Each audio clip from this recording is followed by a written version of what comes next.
The neon lights of Kepler Station's lower districts cast sickly purple shadows across the grimy alleyways where Barris made his living. As a human cargo handler in the Outer Rim territories, he'd learned to keep his head down and avoid the complex web of alien politics that governed the station. That policy served him well, until the night he heard the screams. Barris rounded the corner of Sector 7's maintenance bay to find 3 Vorthak police officers cornering a lone figure against the rusted hull of a decommissioned freighter. The victim was a Zalani female, her blue-scaled skin glistening with the telltale phosphorescent tears that her species shed when terrified.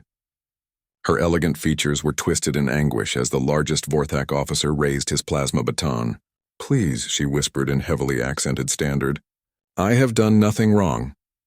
The lead officer, his insectoid mandibles clicking with amusement, leaned closer.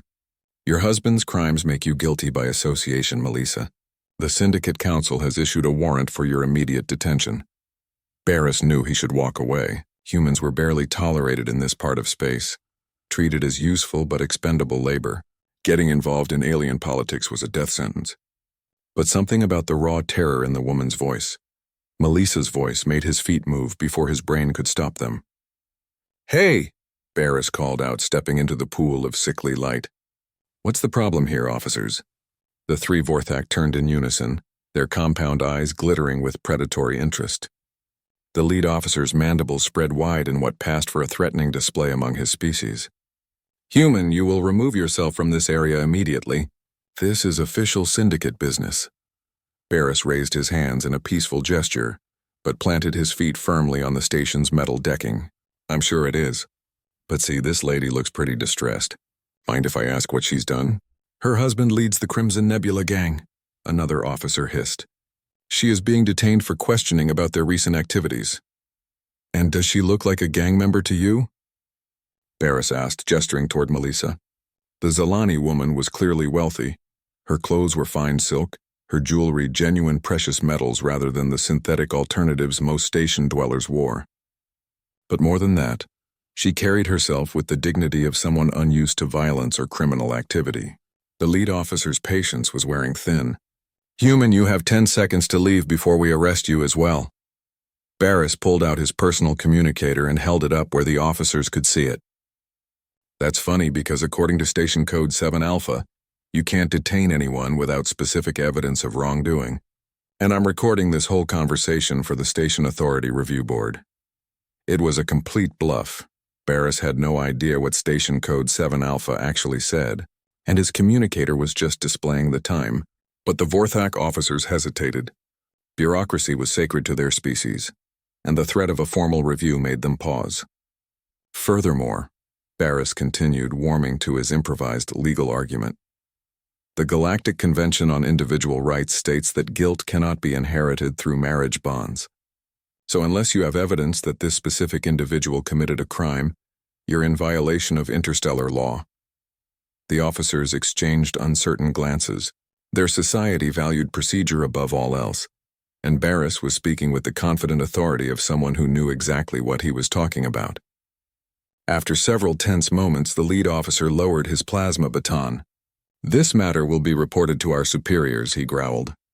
"Both of you will remain available for future questioning." As the 3 Vorthak officers withdrew, Melissa collapsed against the freighter's hull, her legs barely supporting her weight. Barris rushed to her side, offering his arm for support. "Thank you," she whispered, her voice thick with emotion. I do not know how to repay such kindness." "You don't owe me anything," Barris replied gently. "Are you hurt? Do you need medical attention?"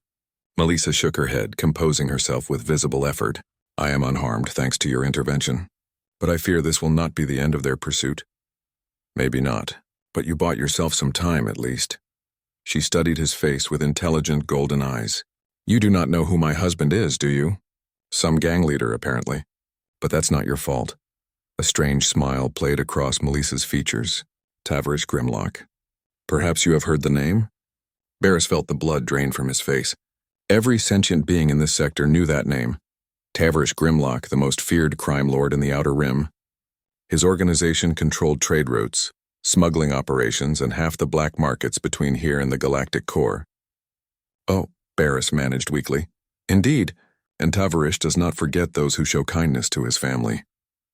The next morning, Barris was awakened by a thunderous rumbling that shook his entire habitat module. Stumbling to his viewport, he gazed out in stunned silence at an impossible sight. 200 ships filled the space around Kepler Station. Sleek destroyers, massive battle cruisers, and deadly corvettes, bearing the distinctive Crimson Nebula insignia of Grimlock's organization. The entire fleet hung in perfect formation, their weapon systems powered but not yet targeted. Barris's communicator chimed with an incoming message. Melissa's face appeared on the small screen, but her surroundings had changed dramatically. She now wore elaborate ceremonial robes and sat in what was clearly the command center of a flagship. "Hello, my brave friend," she said warmly. "I wanted to personally thank you for your kindness yesterday. As promised, Tavarish does not forget." The image panned to show a massive figure seated beside her, Tavarish Grimlock himself, a towering Crannock warrior whose 4 arms were crossed in a gesture of respect. "The human showed honor," Grimlock rumbled in a voice like grinding stone. "The Syndicate Police will issue a formal apology for yesterday's harassment, and new regulations will be implemented to prevent similar incidents. Additionally, your housing debt has been cleared, and you have been offered a position as cultural liaison aboard our flagship, should you choose to accept."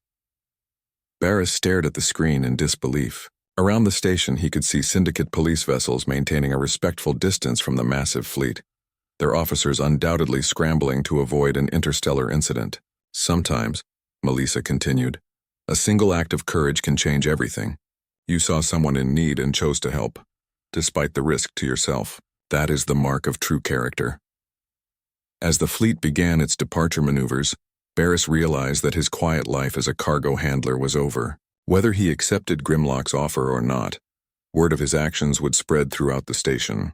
He had defended the innocent and stood up to corruption, regardless of the consequences. In the days that followed, other humans on the station began to carry themselves a little taller.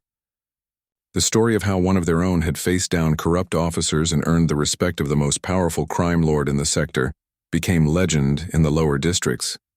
Sometimes Barris reflected as he watched the last of Grimlock's ships disappear into hyperspace. It only took one person willing to do the right thing to remind the galaxy that humanity was not to be underestimated. After all, courage was universal, but humans had made it an art form.